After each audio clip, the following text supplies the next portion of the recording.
प्रधानमंत्री जी, जब से ऑक्सीजन का संकट शुरू हुआ है मेरे फ़ोन बजते रहते हैं। कभी कोई अस्पताल कहता है कि 3 घंटे की ऑक्सीजन बची है, कभी कोई अस्पताल कहता है कि 2 घंटे की ऑक्सीजन बची है। हम कारण जानने की कोशिश करते हैं तो पता चलता है कि पीछे किसी राज्य ने दिल्ली के लिए ऑक्सीजन लाने वाले ट्रक को रोक रखा है। हमने मदद के लिए केंद्र सरकार में कुछ मंत्रियों को फ़ोन किए। शुरू में उन्होंने खूब सहयोग किया सर, लेकिन अब वो भी बेचारे थक गए हैं।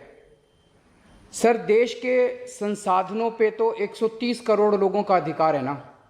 अगर दिल्ली में ऑक्सीजन की फैक्ट्री नहीं है तो क्या दिल्ली के 2 करोड़ लोगों को ऑक्सीजन नहीं मिलेगी? जिस राज्य में ऑक्सीजन की फैक्ट्री है, क्या वो दिल्ली की ऑक्सीजन रोक सकते हैं? ऐसे में हम क्या करें? सर, मैं आपका बेहद शुक्रिया अदा करना चाहता हूं कि आज आपने ये मीटिंग बुलाई है, बहुत सही समय पे ये मीटिंग बुलाई है। पर सर, मैं आज ये जानना चाहता हूं कि अगर आज या कल या किसी भी टाइम हमारे दिल्ली के किसी अस्पताल में अगर 1 घंटे की, आधे घंटे की, 2 घंटे की ऑक्सीजन बच जाए और लोगों की मरने की नौबत आ जाए, तो मैं फ़ोन उठा के केंद्र सरकार में किससे बात करूं? सर, मैं ये जानना चाहता हूं कि अगर कोई राज्य दिल्ली के कोटे की ऑक्सीजन का ट्रक रोक ले तो मैं फ़ोन उठा के किससे बात करूं? हालत काफ़ी ज़्यादा गंभीर हो चुके हैं सर। हम अपने लोगों को मरने के लिए तो नहीं छोड़ सकते। हमें लोगों को ये विश्वास दिलाना पड़ेगा कि एक एक ज़िंदगी हमारे सबके लिए कीमती है। हम आपसे फिर से दिल्ली के लोगों की तरफ से हाथ जोड़ के अपील कर रहे हैं कि सर, तुरंत कोई कठोर और सार्थक कदम नहीं उठाया गया तो शायद दिल्ली के अंदर कोई बहुत बड़ी त्रासदी हो सकती है।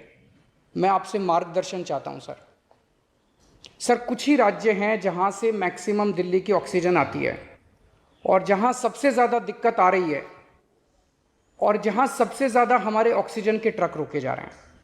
मेरी आपसे विनती है, अगर आप उन राज्यों के मुख्यमंत्री को एक बार बोल दें, फ़ोन कर दें कि हमारे ऑक्सीजन के ट्रक ना रोकें, तो दिल्ली के लोगों को ऑक्सीजन मिल जाएगी। आपका एक फ़ोन ही बहुत है सर उनको। दिल्ली के 2 करोड़ लोगों की तरफ से मैं आज आपसे हाथ जोड़ के विनती कर रहा हूं कि सर, आप हमारी मदद कर सकते हैं। आप कृपया हमारी मदद कीजिए और अस्पताल में लोगों को, ताकि ऑक्सीजन मिल जाए। ऑक्सीजन की कमी के कारण अस्पताल में जो हालत बने हुए हैं वो अब देखे नहीं जाते।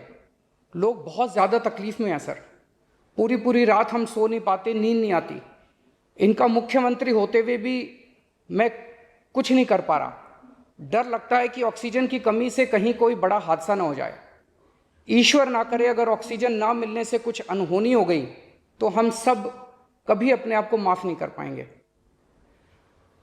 प्रधानमंत्री जी, कोरोना से देश को बचाने के लिए एक नेशनल प्लान बनना चाहिए।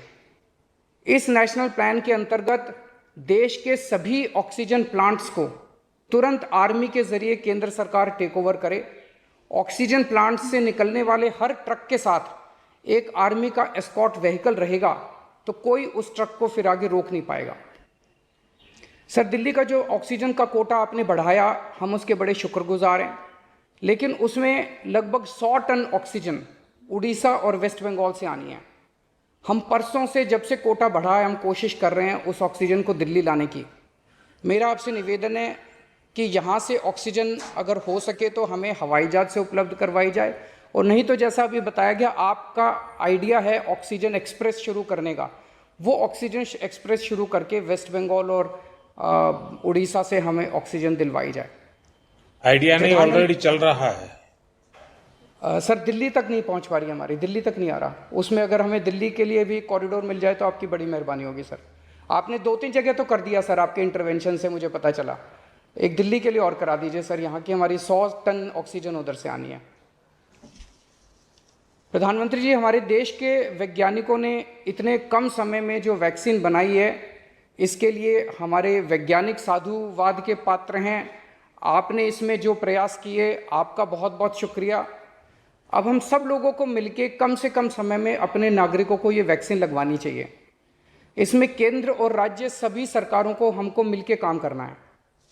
अभी सर, केंद्र सरकार ने आदेश जारी किए हैं कि 1 मई से राज्य सरकारें सीधे कोरोना वैक्सीन खरीद सकती हैं। इसके बाद एक वैक्सीन की कंपनी ने अपने रेट जारी किए हैं कि वो केंद्र सरकार को 150 रुपये में और राज्य सरकारों को 400 रुपये में देंगे। सर, एक ही देश में एक ही सामान के दो रेट कैसे हो सकते हैं? वन नेशन वन रेट होना चाहिए। सारे देश को एक ही दाम पे वैक्सीन मिलनी चाहिए। अगर देश एक है तो वैक्सीन का दाम भी तो एक ही होना चाहिए। तो मैं आपसे निवेदन करता हूं कि केंद्र सरकार को, राज्य सरकारों को एक ही रेट पे वैक्सीन मिले। जिस रेट पे केंद्र सरकार को वैक्सीन मिल रही है उसी रेट पे राज्य सरकारों को भी वैक्सीन मिलनी चाहिए। सर, हर एक जान हम सब लोगों के लिए कीमती है। हमें ये एहसास हर भारतीय को इस वक्त कराना होगा। इसलिए मेरा मानना है कि देश में सबको दवाई, सबको वैक्सीन और सबको ऑक्सीजन मिलनी चाहिए और बिना किसी विवाद और बिना किसी रुकावट के ये मिलनी चाहिए। मेरा विश्वास है देश में अगर कोरोना के खिलाफ एक नेशनल प्लान होगा तो हम सभी राज्य सरकारें और केंद्र सरकार मिलके इस दिशा में काम करेंगे।